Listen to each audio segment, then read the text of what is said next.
Chairman Jim Walsh here for our weekly Chairman's Update. A lot going on this summer, as I've been saying the last couple of months. Probably the leading point I want to mention this week is primary ballots for the August primary, August 4th primary, are going out this week. Some people have already received their ballots. Others will be getting them in the next few days. Remember that in our primary, like with all of our elections, while the state Secretary of State's office kind of oversees Washington elections generally, it's each of the 39 counties that separately mails out its ballots, and those ballots are returned, in theory, to the election offices, usually working under the county auditor in each of the 39 counties. So although it may be a statewide and even national election, it's your county auditor's office that handles election mechanics, the nuts and bolts of running an election. So the August primary, ahead of the general election in November, is going to be a big one. You'll see on your primary ballot, at the top of it is likely to be a number of judge races. You'll also see legislative races for the state legislature, as well as for U.S. Congress in the area you live. And then you'll see local races too, a number of local races, county level races, things like sheriffs in a number of counties get elected in the midterm cycle. You'll see some county commissioners, and depending where you live, you may see a number of county offices like prosecutor, treasurer, auditor, and assessor on your ballot. So it'll be a full ballot. Of great importance to the Washington State Republican Party this cycle, of course, are those state Supreme Court judge races. There are 5 positions on the state Supreme Court open this year. Now, you'll only see 4 of them on the primary ballot because in one of the 5 races, only 2 candidates filed. So that race goes directly onto the ballot in November. But in the other 4, there are multiple candidates running for those state Supreme Court judge positions. And in a couple of cases, like 3 or 4 or 5, a number of candidates. Now, WAGOP has been out in front in recommending what we consider the best, the constitutional-minded candidates for those state Supreme Court judge positions. Early in the cycle, the state party recommended Judge Dave Larson and Judge David Stevens. They're running in two different positions on the state Supreme Court. More recently, we expanded our recommendations to include Laura Kohlberg, Scott Edwards, and Todd Bloom. So we expanded it to a number of additional recommendations. You can see more details, the specific positions each of those candidates is running for at our website, wagop.org. And we're going to be promoting by mail or by text message or by electronic digital advertising our slate cards specifically for those states' Supreme Court open positions this year. It's an unusual number of them that are open this year for the state Supreme Court, and we think it's a critical time given the number of issues, tax related, certainly the proposed state income tax, taxes generally, gun rights, police and public safety issues. We think with all these things moving to the state Supreme Court, we want to see a more balanced state Supreme Court with some constitutional-minded judges there. So those primary ballots are out. You may have already gotten them. You'll be getting them in the next few days. Interestingly, a couple of weeks ago, as we get close to the primary election for 2026, Our friends over at the Washington Democrats Party held a midterm convention in Spokane that really turned into a dumpster fire for the poor Democrats. They hold so many elected positions in our state, but their convention became a kind of campus radical limousine leftist joke. They attacked some of their own electeds, particularly the Congresswoman Glusenkamp Perez out of the 3rd District in Southwest Washington.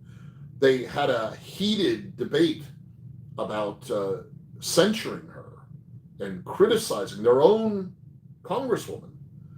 A bunch of members of what the organization that calls itself Democratic Socialists of America, DSA, wanted the Congresswoman out and wanted her censured, wanted her removed.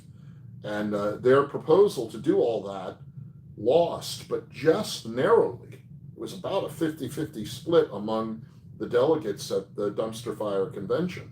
They almost censured one of their own Congress members. Now, we have a person running against this embattled Congresswoman this year. State Senator John Braun is running to take that seat, the 3rd congressional district in Washington. It's kind of Vancouver, Washington, and Longview, Kelso area, and it includes also Centralia, Chehalis area.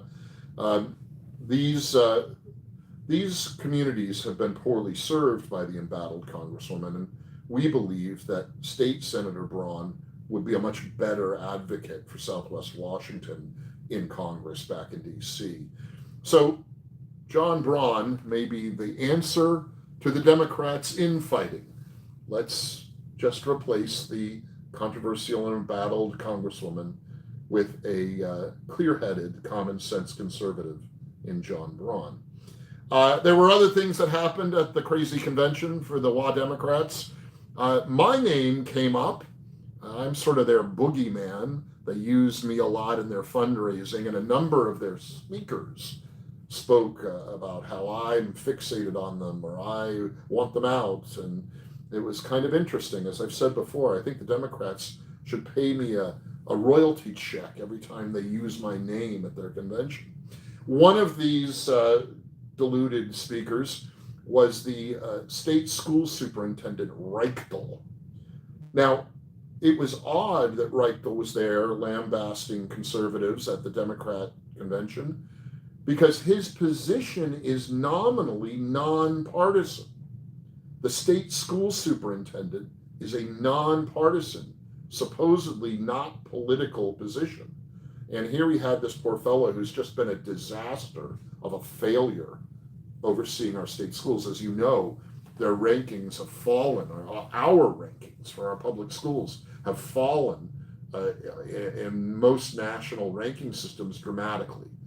Our schools are in trouble, performance standards are failing, teachers are unhappy, administrators are unhappy, teachers aren't able to spend as much time as they need to teaching kids, and ultimately the kids, the students, aren't being well served. All the while, this little fellow Reichtel is up there acting hyper-partisan when the position he holds that state voters put in it is supposed to be non-political, non-partisan. So it was a bad look for all of them. But remember that DSA, the Democratic Socialists of America.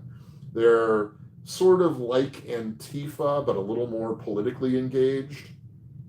Radical left. I mean, there's no other way to say it. They're communists. And they are having a larger and larger voice inside the Washington Democrat Party. It's an unfortunate thing. And then I want to end this week's talk with a reference I can't resist. Some of you have sent me the video of it.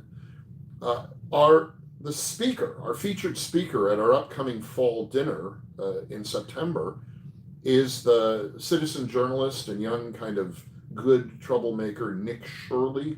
He exposed a lot of the waste and fraud going on in Minnesota over bogus child care payments. Well, young Mr. Shirley went to testify to the U.S. Senate on some of these issues, on wasteful daycare, child care spending, and just waste in governments, the state governments in general. And he was all set up to testify to the U.S. Senate committee back in D.C. And all the Democrat senators on that committee left. They walked out of the room. They would not listen to Nick Shirley's testimony. We're seeing a similar thing here in our Washington, where the current governor, Mr. Ferguson, and the current attorney general, Mr. Brown, are actively ignoring the documentary evidence here in Washington of fraudulent daycare and child care payments. That is state grant money being made to supposed daycare centers watching little kids that aren't watching little kids. It's a scam, and it's a scandal that Ferguson and Brown don't have the spine to look in to these fraudulent payments. Why? Well, some of the fraudsters may be their political friends. It's bad stuff. But Nick Shirley is pushing the envelope and shining a light on these sleazy, corrupt dealings. And we are going to have a great time welcoming Nick Shirley to our fall dinner this September. We'll have more details on that already on the website, and we'll be talking about it more as September approaches. That's it for this week. Important part is those primary ballots are out, so look for yours, fill it out, and vote, vote, vote. Until next time, be well and stay strong.